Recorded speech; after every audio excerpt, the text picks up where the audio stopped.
మన ఫ్యామిలీ అందరికీ హాయ్ అండి. నిన్న పత్తి చేనికి మందేయటం గంట అంటే గంటే పడుతుందని తీసుకెళ్లారు. 3 గంటలు పట్టింది. ఎండేమో నిప్పులు వర్షం కురిసినట్టే అనిపించింది అని ఇంటికి వచ్చాం కదా. ఆ తర్వాత ఇంకా పని ఎక్కువైపోయిందండి. అసలే ఎండ నా ప్రాణం అయితే ఎంత నీరసం అయిపోయిందో. కానీ అనుకోకుండా ఇదిగోండి ఇవన్నీ చేయాల్సి వచ్చింది. గోంగూర పచ్చడి, చికెన్ పచ్చడి, ఇట్లా పనులు మళ్ళీ ఎక్స్ట్రా అయిపోయినాయి అనమాట నాకు అప్పటికప్పుడే. ఏంటంటే నా పెద్ద కూతురు వాళ్ళ ఫ్రెండు ఇక్కడ మాకు దగ్గర ఊరే, ఈ ఊరు కాదు కాకపోతే ఒక 20 కిలోమీటర్లు ఉంటుంది అనుకుంటా. తను హైదరాబాద్ నుంచి వచ్చింది. తను మళ్ళీ హైదరాబాదు ఆదివారం నైట్ వెళ్తుంది అనుకున్నాం. అంటే తను ఎప్పుడొచ్చినా కానీ పిల్లలు ఎప్పుడొచ్చినా నైటే బస్ టికెట్ బుక్ చేసుకుంటారు. ఈసారి కూడా అలాగనే బుక్ చేసుకుంటుంది. ఏదన్నా చేసి పంపిద్దాం అనుకున్నా. కాకపోతే ఆ పాప ఏమో ఆదివారం ఉదయమే టికెట్ బుక్ చేసుకుందంట. ఇక ఫోన్ చేసిందనమాట, రేపు ఉదయమే వెళ్తున్నాం ఆంటీ అని చెప్పింది. ఇక తోటకి వెళ్ళి వచ్చిన తర్వాత ఫోన్ చేసింది. ఇక అప్పటికప్పుడు పనులు స్టార్ట్ చేశానండి. గోంగూర పచ్చడి చేయటం, చికెన్ పచ్చడి చేద్దామని మొదలెట్టాను. ఒకవైపు ఏమో ఎండుమిర్చి తొడయాలు తీసేసి ధనియాలు, జీలకర్ర, ఎండుమిర్చి అన్నీ కూడా వేయించి పక్కన పెట్టాను. మళ్ళీ గోంగూర కూడా శుభ్రంగా కడిగేసి ఆరబెట్టేసి గోంగూరను కూడా ఆయిల్లో వేయించి పక్కన పెట్టేశాను. గోంగూర పచ్చడి కోసమేమో కొద్దిగా చింతపండు ఉడకబెట్టాను. ఇంకా చికెన్ పచ్చడి కోసమేమో చికెన్ వేయించుతున్నానండి. అంటే చికెన్ తెచ్చిన తర్వాత శుభ్రంగా కడిగేసి ఉప్పు, పసుపు, కొద్దిగా అల్లం వెల్లుల్లి పేస్టు, ఒక 1/2 లీటర్ సుమారు నీళ్ళు పోసేసి మూత పెట్టి ఉడకబెట్టాను అనమాట. ముక్కలు ఎర్రగా అయ్యేంత వరకు ఉడకబెట్టాను. అంటే చికెన్ ఉడకబెట్టిన నీళ్ళు అసలు కొద్దిగా కూడా ఉండకూడదు, పూర్తిగా ఇనికిపోయేంత వరకు ఉడకబెట్టాలి. ఇక ఎండుమిర్చి వేయించాను కదా గోంగూర పచ్చడికి, మిక్సీ పట్టానండి. రోట్లో నూరే అంత టైం నాకు లేదు. అంటే గోంగూర అయితే కొంచెం తొందరగా మెదిగిద్ది కానీ ఎండుమిర్చి అయితే తొందరగా మెదగవు. కాబట్టి మిక్సీ పట్టేశాను, కారం వరకు మిక్సీ పట్టేశాను. అయితే మిరపకాయలు అన్నీ కూడా పచ్చడి కోసం కాదులేండి, కారపొడికి ఉంటుందని మిరపకాయలు కొంచెం ఎక్కువ వేయించాను.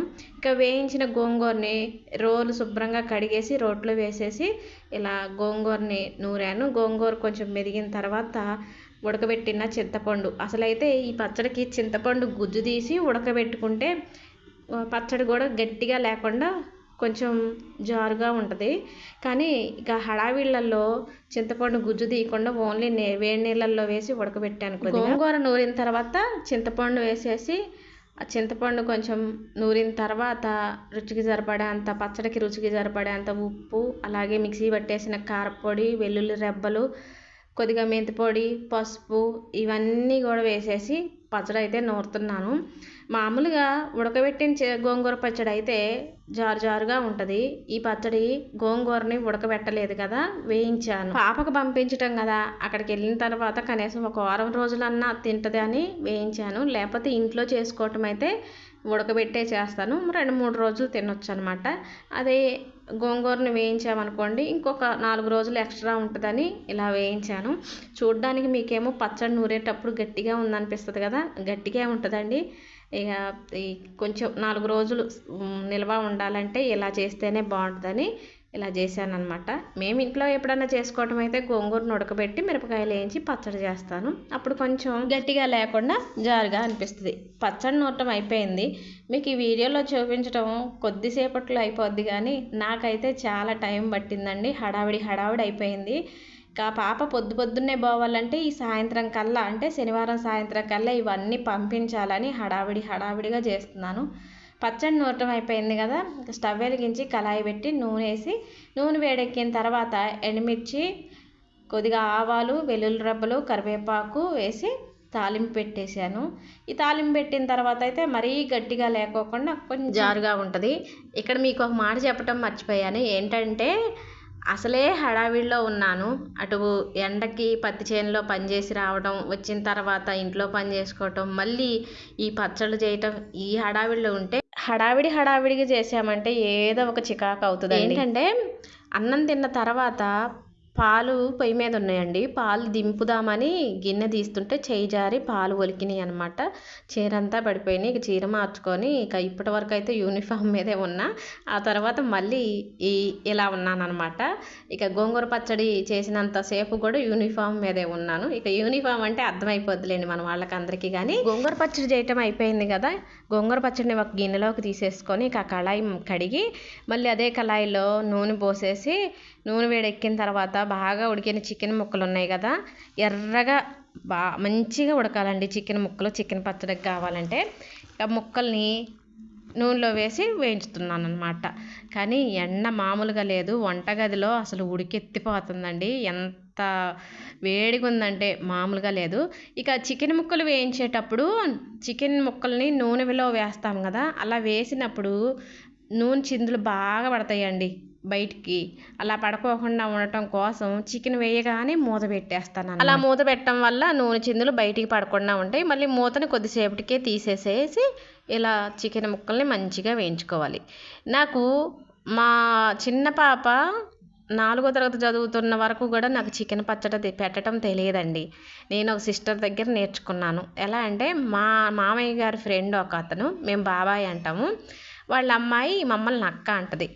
వాళ్ళ అమ్మాయిది నందిగామ. మా మామయ్య గారు బాబాయ్ ఎక్కువ స్నేహంగా ఉండటం వల్ల మేము అక్కడికి వెళ్తుంటాం, వాళ్ళు మా ఇంటికి వచ్చేవాళ్ళు. అందుట్లో బాబాయ్ వాళ్ళ అమ్మాయి పిల్లలతో సెలవులకు వచ్చినప్పుడల్లా ఇక్కడికి వచ్చేది. మాకు ఇల్లు తోటలో కదా, వాళ్ళకి అదొక సరదా ఉండేదన్నమాట. వాళ్ళు పుట్టింటికి వచ్చినప్పుడల్లా మా ఇంటికి వచ్చేవాళ్ళు.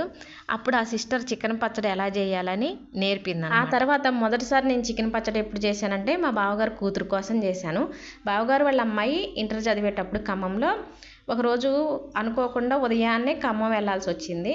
అది మాకు తెలియదు. ఇక వీళ్ళు అప్పట్లో ఇక్కడ బంజర్లో షాపు కదా, వస్తా చికెన్ తీసుకొని వచ్చారు. వాళ్ళు వచ్చిన టైంకే 10 అయింది. ఆ టైం అప్పుడు మసాలాలు బట్టి చికెన్ పచ్చడి పెట్టమని అన్నారు. చికెన్ పచ్చడి పెట్టేసరికి అప్పుడు కూడా ఇట్లే హడావిడి అయిందనమాట. 11 అయిందండి. ఆ టైంలో మా అక్క ఇంటి దగ్గర లేదు. మా అత్తయ్య గారిని తీసుకొని హాస్పిటల్కి వెళ్ళారు. అప్పట్లో అత్తయ్య గారు చాలా రోజులు ఆరోగ్యం బాగాలేదు. అక్క హాస్పిటల్లో తీసుకెళ్ళింది అత్తయ్య గారిని. నేను చికెన్ పచ్చడి పెట్టాను అనమాట. నైట్ 11 ఏమో అయింది. అదండి మొదటిసారి నా సొంతంగా పెట్టిన చికెన్ పచ్చడి అనమాట. ఇప్పుడైతే అలవాటు అయిపోయింది. ఇక చికెన్ ముక్కలు వేయించేసాను కదా, అది ఆయిల్లో కొంచెం మసాలా అదంతా ఉండేసి పలుకులుగా ఉంటుంది. అట్లుంటే బాగోదు. ఆ నూనెని వడపోసి అదే నూనెలో అల్లం వెల్లుల్లి పేస్టు ఒక 4 స్పూన్ల దాకా వేసి ఎర్రగా వేగే వరకు వేయించాను. మంచి వాసన వచ్చే వరకు, అంటే మసాలా పచ్చి వాసన పోయేంత వరకు కూడా వేయించేసి ఇక అందులోనే 2 గ్లాసుల కారం, 1/2 గ్లాసుల ఉప్పు వేసేసానండి. స్టవ్ బంద్ చేసి మసాలా పచ్చివాసన పోయిన తర్వాత ఈ ఉప్పు, కారం, పసుపు అన్నీ వేసేసి కలిపేసాను అనమాట. ఇక చికెన్ ముక్కలు చల్లారిన తర్వాత ఈ మసాలాని అలాగే పచ్చడికి సరిపడే అంత నూనె కూడా పోసేసాను. నేనైతే చికెన్ పచ్చడి వరకు అయితే రిఫైన్డ్ ఆయిల్ వాడతాను. వేరే పచ్చళ్ళకైతే శనగ నూనె వాడతాను. కానీ ఈ చికెన్ పచ్చడి వరకు అంటే నాన్ వెజ్ వరకు కూడా మామూలు రిఫైన్డ్ ఆయిలే వాడతానండి. ఇక కొద్దిగా మెంతిపొడి వేసాను, కొద్దిగా గరం మసాలా అంటే స్పూన్ గరం మసాలా, స్పూన్ ధనియాల పొడి వేసేసాను. ఇందాక 3 నిమ్మకాయలు చూపించాను కదా, 3 నిమ్మకాయల రసం తీసానండి. ఆ రసం కూడా వేసేస్తున్నాను అనమాట పులుపు కోసం. ఇలా నిజంగానే నేను చెప్పడం మర్చిపోయాను. చికెన్ 2 కేజీలు తెప్పించాను. అయితే చికెన్ పచ్చడి అంటే ఎక్కువ శాతం బోన్లెస్ తెస్తారు కదా, నేను అలా కాదు. నేను ఎప్పుడు చేసినా మామూలుగా ఇంట్లో చికెన్ చేసుకునేటప్పుడు ఎట్లా తెప్పిస్తానో అలానే తెప్పిస్తాను అనమాట. ఇక చికెన్ పచ్చడి అయితే కలపటం అయిపోయింది, అదే పెట్టడం అయిపోయింది. వీటన్నిటినీ కూడా బాక్సులకు చదివేయాలి. అలాగే టమాటా పచ్చడి కూడా తాలింపు పెట్టానండి. ఇక టమాటా పచ్చడి తాలింపు పెట్టేది వీడియో తీయలేదు.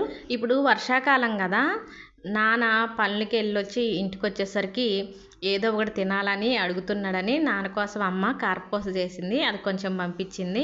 ఇక అది కూడా కారపూస కూడా బాక్స్లో పెట్టేశాను పెద్ద కూతురు కోసమనే.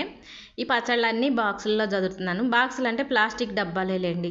మనము ఎంత ప్లాస్టిక్ వాడకూడదు అనుకున్నా ఇలాంటి టైంలో తప్పట్లేదండి. ఎందుకంటే స్టీల్ వాటిల్లో పెట్టామనుకోండి, పచ్చళ్ళు స్టీల్ వాటిలో పెడితే రంధ్రాలు పడిపోతాయి. ఇక సీసాల్లో అంటే గాజు సీసాల్లో పెట్టామనుకోండి పిల్లల చేతుల్లో అస్సలు ఆగవు. అసలు పిల్లల చేతిలో కాదు, ఇక్కడ నుంచి హైదరాబాదు వెళ్ళిన దాకా ఉంటాయో ఉండవో అని భయం వేస్తుంది. ఇక ఇలా ప్లాస్టిక్ వాడక తప్పడం లేదు. ప్లాస్టిక్ ఆరోగ్యానికి హానికరం, కానీ తప్పడం లేదనమాట. ఇక ఈ పచ్చళ్ళన్నీ కూడా పిల్లలు ఒక్కళ్ళే తినరండి. మన పిల్లలు ఒక్కళ్ళే తినరు, మన పిల్లలతో పాటు తన రూమ్లో ఉండేవాళ్ళు తింటారనమాట. ఒక్కళ్ళే ఎవరు చూసుకుంటా తినరు కదా.